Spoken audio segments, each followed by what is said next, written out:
வணக்கம்.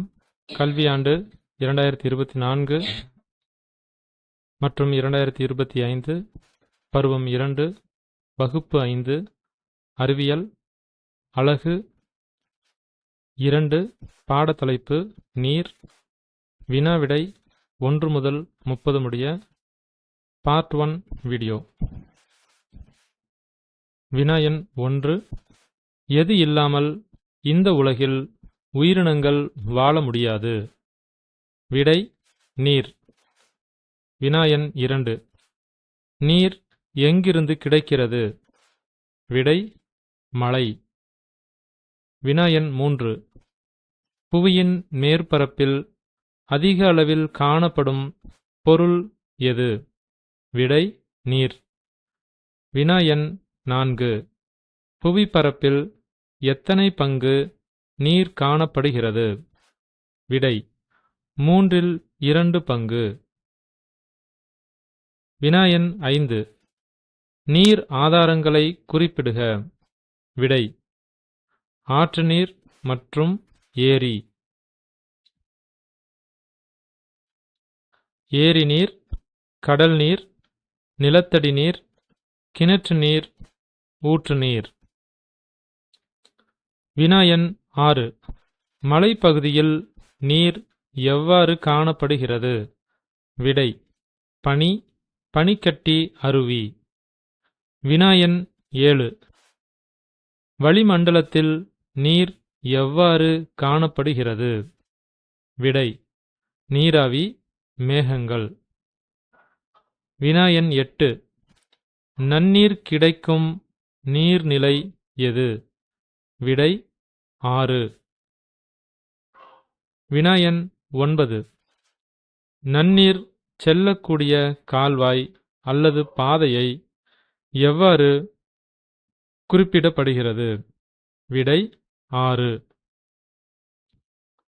வினா எண் 10. ஆறு எங்கிருந்து உற்பத்தி ஆகிறது? விடை மலை அல்லது குன்றுகள். வினா எண் 11. நீர்த்தேக்கங்கள் என்று அழைக்கப்படுவது எது? விடை ஏரி. வினா எண் 12.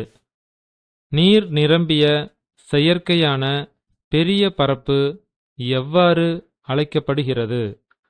விடை ஏரி. வினா எண் 13. நீர் நிரம்பிய சிறு பகுதி எவ்வாறு அழைக்கப்படுகிறது? விடை குளம். வினா எண் 14. குறைந்த அளவில் உப்பு கலந்துள்ள நீர்நிலை எது? விடை ஆறு. வினா எண் 15. குடிப்பதற்கும் நீர் பாசனத்திற்கும் ஏற்ற நீர்நிலை? விடை ஆறு, ஓடைகள், நிலத்தடி நீர், மழைநீர், உருகிய பனிப்பாறை, ஏரிகள், நீர்த்தேக்கங்கள். வினா எண் 16. கடல் நீர் எவ்வாறு அழைக்கப்படுகிறது? விடை உவர் நீர்.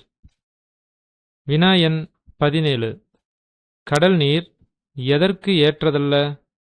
விடை நீர் பாசனத்திற்கும் குடிப்பதற்கும் கடல் நீர் ஏற்றதல்ல.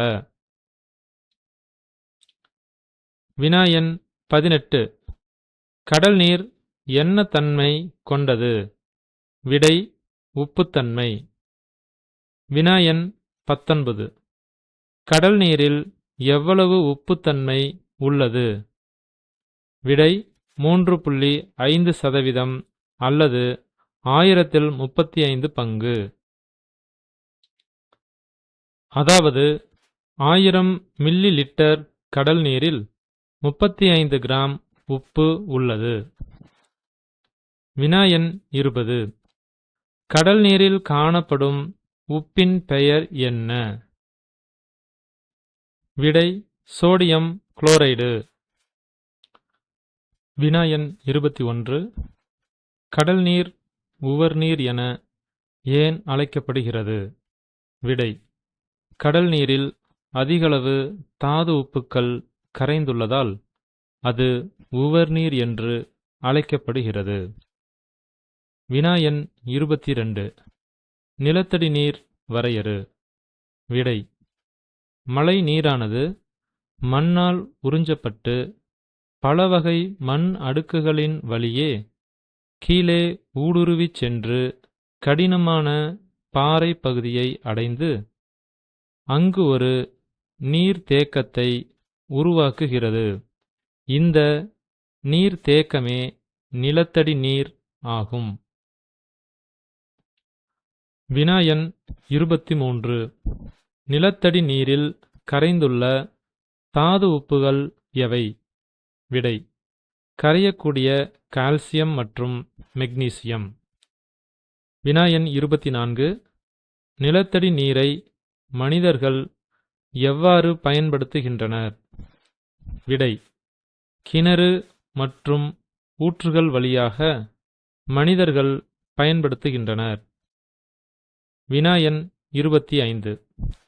கரையக்கூடிய மாசுக்கள் காணப்படும் நிலத்தடி நீர் எது? விடை: கிணற்று நீர். வினா எண் 26. மாசுக்கள் காணப்படாத நிலத்தடி நீர் எது? விடை: ஊற்று நீர். வினா எண் 27. நீர் சுழற்சி வரையறு. விடை: புவியின் மேற்பரப்பிலிருந்து வளிமண்டலத்திற்கும் மீண்டும் வளிமண்டலத்தில் இருந்து புவிக்கும் செல்லும் நீரின் தொடர்ச்சியான இயக்கமே நீர் சுழற்சி அல்லது நீரியல் சுழற்சி எனப்படுகிறது. வினா எண் 28. நீர் சுழற்சியின் படிநிலைகள் எத்தனை? அவை யாவை? விடை: நீர் சுழற்சியில் 4 படிநிலைகள் உள்ளன. அவை: ஆவியாதல், ஆவி சுருங்குதல், வீழ்படிவாதல், கடலை நோக்கிச் செல்லுதல். வினா எண் 29. நீர் சுழற்சியில் ஆவியாதல் என்றால் என்ன? விடை: நீரானது சூரிய வெப்பத்தால் நீராவியாக மாறும் நிகழ்வு ஆவியாதல் எனப்படும். வினா எண் 30. ஆவியாதல் எங்கு நடைபெறுகிறது? விடை: ஆறு, கடல், ஏரி, குளங்கள் போன்றவற்றின் மேற்பரப்பில் ஆவியாதல் நடைபெறுகிறது.